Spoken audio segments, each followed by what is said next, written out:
আসসালামু আলাইকুম। আমি আজকে আপনাদেরকে বদমাশ শিখাবো। আমরা তো অনেক সময় বদমাশ বলে গালাগালি দিই, কিন্তু আজকে আমি বদমাশ শিখাবো। বোর্ডে চলে যায়, আসেন। তো এখানে দেখেন বদমাশ। বদমাশ, হোয়াট ইজ বদমাশ? তাহলে বদমাশটা আসলে কি?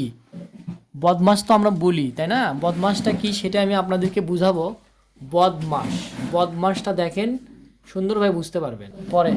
তো বদমাশের ফুল মিনিংটা দেখেন, আমরা BODCMS তে কী হয় সেটাকে লিখে নিচ্ছি।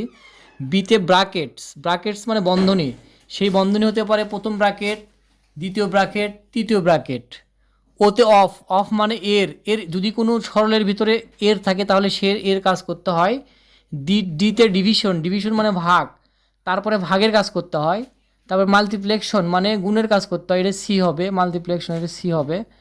তারপরে মাল্টিপ্লেকশন মানে গুণের কাজ করতে হয়। এতে অ্যাডিশন, অ্যাডিশন মানে যোগের কাজ করতে হয়।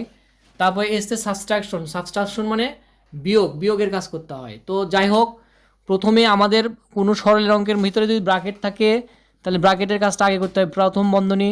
দ্বিতীয়ত এর কাজ করতে হয়। তৃতীয়ত ভাগের কাজ করতে হয়। চতুর্থত কিসের কাজ করতে হয়? গুণের কাজ। পঞ্চমে তো যোগের কাজ। শেষে আসে আমাদের ষষ্ঠতে বিয়োগের কাজ করতে হয়। তাহলে আমাদের অঙ্কটা শেষ হয়ে যায়। বুঝছেন জাহিদ? ক্লাস 5-এ কিন্তু এখান থেকে আসে, ওকে? তো এটা আমাদের তুলতে হবে। তো মানে মানে হোয়াট ইজ ডিভিশন, ডিভিশনটার ফুল মিনিংটা এটাই। আপনারা সবাই ভালো করে তুলে নেন।